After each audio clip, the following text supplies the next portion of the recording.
It's the last episode for the second series of Latitude, and I'm home in Joburg to take on a subject that's close to my heart.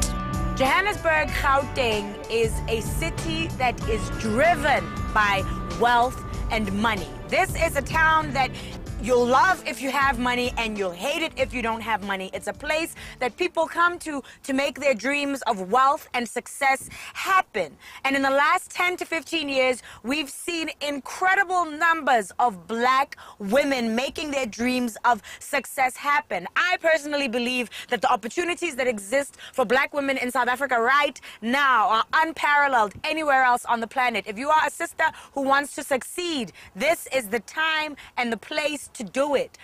But the catch is that people say that if you are independent, if you are successful, if you are professional as a black woman, then nobody will love you because men don't want sisters like that. So what I want to find out this week is, where does this perception come from?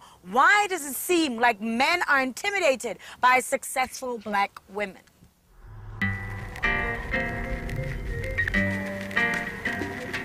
Refilwe Moloto is a 24-year-old analyst who works at Merrill Lynch. Very young, very beautiful, very successful, and she is still ascending. She's on her way up. Now, good things are happening to her in terms of a career. I want to find out from her how these things are affecting her relationships. How do brothers feel about a sister who is young, beautiful, and successful?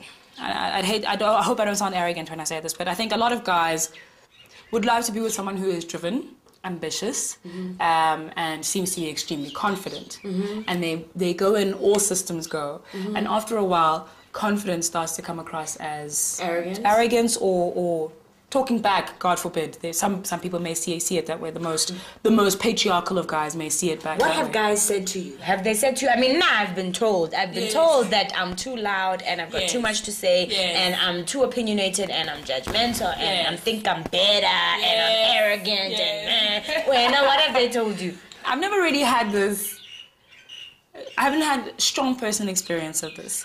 I've had touch and go sort of moments where people have just said to me, "Why are you so difficult?" You know, difficult. And that's my words. It's difficult, or it's why are you so irrational, or why are you so emotional, or why are you, when in fact you're making a very logical argument. But the fact that there's an argument at all is what makes them call you emotional. And I think that's what comes across at times, or people will say. You know, you'll never get married. A friend of mine used to say this to me in varsity. Hey, they like saying that. You'll never get, and it's supposed to make you cower and think, ish, maybe he's right. Maybe I should. Behavior. Never be apologetic, ever, please. It's like people who used to say to you, why was all the time, or whatever, or why do you speak it very often? Look, I will not apologize for the fact that my parents worked hard for me to be able to. So. Sometimes I will speak in this language, and it's a very similar argument, and it's as though it's like pulling you down, trying to pull you down to a level that they can manage. Would you date a guy who has less money than you? I would not. Why? It would create complications. It really would, in terms of insecurity, I think. I would rather he could be a trillionaire and I earn pence. It's fine. It's never going to bother me. What are you looking for from a companion? What is it that somebody could give to you, you know, that would enhance your life? It's so sad for women sometimes, and I'm not trying to victimize, but it's very sad sometimes that when you appear as though you've got everything and you're fine, you know, it's like middle children. You feel people seem to think, you know, she hurt herself, but she'll get over it. You know, Raf, she's tough. She'll get over it. I wouldn't mind a bit of a hug. I wouldn't mind a bowl of soup when I'm sick. I know I'll get over it on my own, and I'll go to work. You know, I'm not going to fall in a ball in my bed.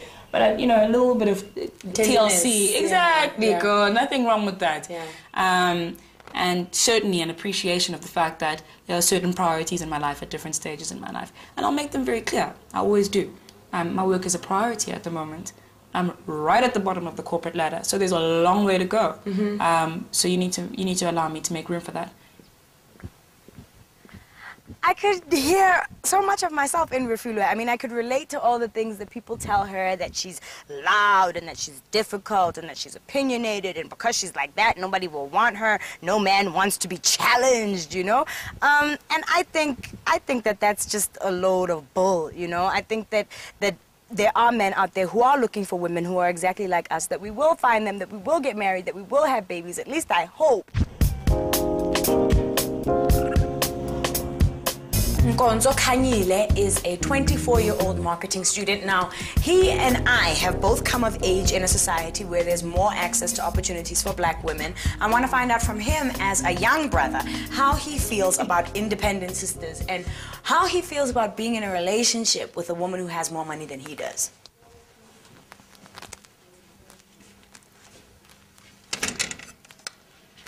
Cuckoo.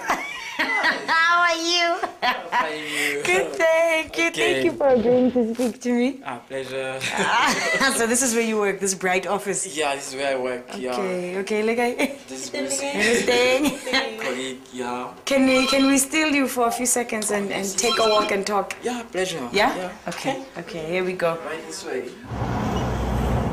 Have you ever been in a relationship with like one of these so-called independent sisters who has money, who even like, you know, maybe played a provider role in the relationship? Have you ever been in that situation? Yeah.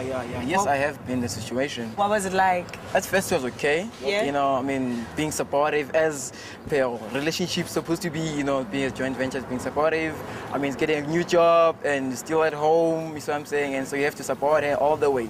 Okay, so at first it was okay, and now things started when she started to buy me stuff, you know, like buy me pants, buy me all those things, and I didn't ask for them, for her to buy me those things, you know. So it's like she thought that I lacked them, or maybe she could surprise me by buying something that I could use. But at some point I felt like, no, she could have asked me first before she could do that, because now she would want to provide to me like my mother should do, so it's not in her position to do that. What expectations did your partner have at that time? Okay. At that time, she expected me to spend more time with her.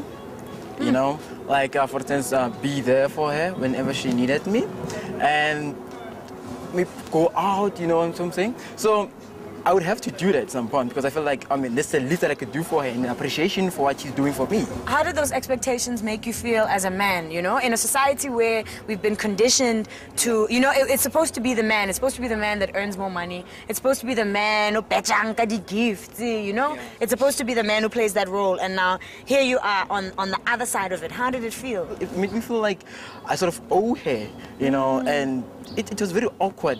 You know, particularly whenever I have to make decision, okay, now I have to weigh two people now, my friends or her, you know, and you get to a point to find out, okay, she's the one who gets more favors because now she's doing stuff for me, you know what I'm saying? And in this society, obviously, given the fact that, you know, people have, the way they've grew up, you know, all those things culturally, religiously, I mean, a man has to maintain his status, you see what I'm saying? Yeah. A man has to provide, you see, Yeah. all those things. Yeah. A man has to be the one who, I mean, to be on top, even though he's not supposed to be on top, like, you know, but then to be on top, you know, you're able to make the final decision at some point, you know, and you're supposed to, at least those things, maybe you have cash, you are the one supposed to put up more cash than your woman, you know, just to see with them. I mean, hey, that woman has a great guy, because even women themselves, even ladies themselves, you know, they will look down upon guys who have been provided by other women.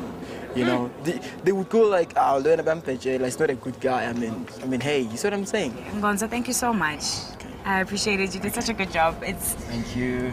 opened up my head to another way of thinking. Yeah. That was an eye-opener for me, you know? I think it was interesting to hear Nkonzo speak, because I've heard a lot of women in relationships with guys who make more money say the exact same thing. Say that, you know, once this guy starts buying you clothes and starts buying you cars and starts paying for your rent and doing this and doing that for you, you have no say in the relationship, you know? He tells you basically, I'm paying for you, so you must do this and that and that and that and that. And it's interesting to see how the shoe feels on the other foot, you know? Because when a woman makes more money and a woman expresses her power in the same way, you know, it creates the same feeling in a guy. So maybe this issue really isn't about gender. Maybe it's more really about power and about how money allows people to express power in a relationship. It's very interesting, though. Whole new spin on things.